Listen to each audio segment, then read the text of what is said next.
संध्या में आप सभी का भगवान ज्ञानदेव गंगा माता मंदिर 5 मेघ विहार सेंट कॉर्नेट के पीछे आगरा में भव्य स्वागत है।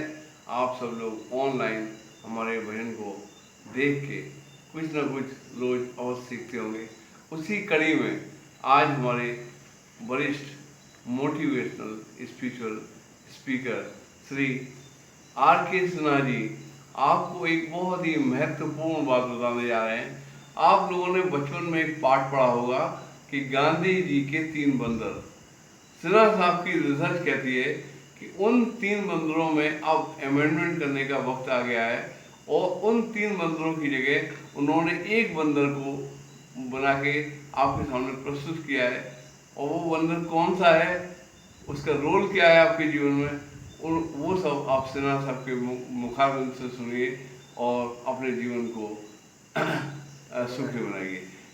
इसी कड़ी में मैं आपसे अनुरोध करता हूँ कि हमारे इस YouTube चैनल को आप अवश्य सब्सक्राइब कर लीजिए, लाइक कर लीजिए और शेयर कर लीजिए, क्योंकि इस पे हम सिर्फ मोटिवेशनल स्पीचेज ही देंगे जो आपके जीवन में बहुत महत्वपूर्ण है और आपको लाभान्वित करेंगी। धन्यवाद। धन्यवाद वर्मा साहब और उपस्थित हमारे अन्य साथीगण। आज इस संध्या वेला में इतनी सुखद वातावरण में इतना मनोरम दृश्य के साथ वर्मा जी के सुंदर वाक्यों को आपने सुना और इस पर विचार करते हुए मैं आपको ये बता रहा हूँ, आज की इस महंगाई के युग में, आज के इस बदलती हुई युग में एक तो जरूरी चीज़ ये करना है कि पुरानी जो चीज़ पाठ पढ़े हैं उसको नए सिरे से सोचा जाए।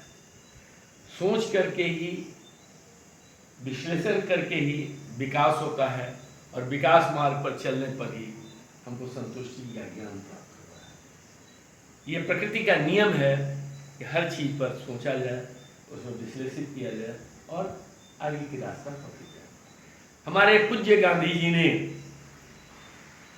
ऐसे तो बहुत सी फिलॉसफी दी है, एक से एक फिलॉसफी है उनका, और इस फिलॉसफी पर चलते हुए भारत राष्ट्र कहीं न कहीं अपनी समस्त जन समूहों को लेकर के अंग्रेजों को भगाया और राष्ट्र स्वतंत्र हुआ। अब उन्होंने समाज को एक साथ इकट्ठा करने के लिए एक सूत्र दिया था, सांकेतिक सूत्र। उन्होंने 3 बंदरों के द्वारा संकेत दिया था। एक बंदर के मुंह पर दोनों हाथ लगे हुए हैं, उसका सांकेतिक मात्र इतना ही था, बुरा मत बोलो। क्योंकि हम बोलने से ही अपना ज्ञान दूसरों तक पहुंचाते हैं या सुई की नस्तर की तरह दूसरों को चुभाते हैं। शब्दों का खेल इतना जटिल और इतना विशाल है जिसको कहा नहीं जा सकता है। जैसी वाणी होगी वैसा ही आपका आने वाला दिन, आपके हाल इज्जत, आपके संग साथी, आपके घर परिवार का निर्माण करें। वचन में ही सब कुछ छुपा हुआ है। बुरा ना बोलो कि इसका मतलब है कि उन चीजों को ना बोलो जिनसे दूसरों को पीड़ा पहुंचती है। अच्छी चीज बोलने के लिए नहीं मना किया था। उन्होंने हाथ रख करके यही बताया था कि बंदर का संदेश है, बुरा मत बोलो। बुरा न बोलने से आपस की वैमनस्यता कम होगी और एक दूसरे से जुड़ाव होगा। दूसरा बंदर से उन्होंने सांकेतिक भाषा में दिया, बुरा मत सुनो। बुरा मत सुनो मतलब ठीक है, आप जिस मूड के आदमी हो, जैसे भी व्यवहार के आदमी हो, बुराई सुनने पर सबको कहीं ना कहीं दर्द होता है और उस बुराई की प्रतिक्रिया स्वरूप हम जो है अपनी भी क्रिया करने लगते हैं। न्यूटन्स का थर्ड लॉ ऑफ मोशन यहाँ पर एकदम सटीक बैठता है, जैसी क्रिया होगी वैसी ही प्रतिक्रिया होगी। तो अगर कोई हमको गलत गाली देगा तो हमारा भी प्रत्युत्तर गाली नहीं होता है। इससे क्या होगा, अगला प्रत्युत्तर पर प्रत्युत्तर, प्रत्युत्तर पर प्रत्युत्तर, तो इन चीज़ों का कहीं कोई रुकावट नहीं होगा और वैमनस्यता बढ़ती ही चली जाएगी समाज में। इकाई से दहाई, दहाई से सैकड़ा, सैकड़ा से हजार, इस तरह से ज्योमेट्रिकल प्रोग्रेशन में ये बढ़ते चला जाएगा। तो सबसे बड़ी चीज़ है, कोई भी चीज़ बुरी हो उसे मत ना सुनो। अब दो चीज़ हो गई, बुरा मत बोलो, बुरा मत सुनो, और तीसरी चीज बुरा मत देखो। क्योंकि आंख एक ऐसी चीज है जो हमको बाहरी दुनिया के प्रलोभन में फंसाती है।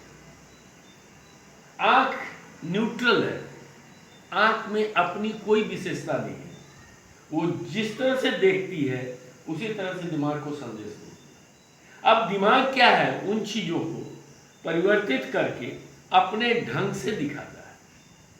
हम जिस चीज के प्रति लालसा रखते हैं, अनुराग रखते हैं, हमको आंख उसी ढंग का चीज दिखाती है।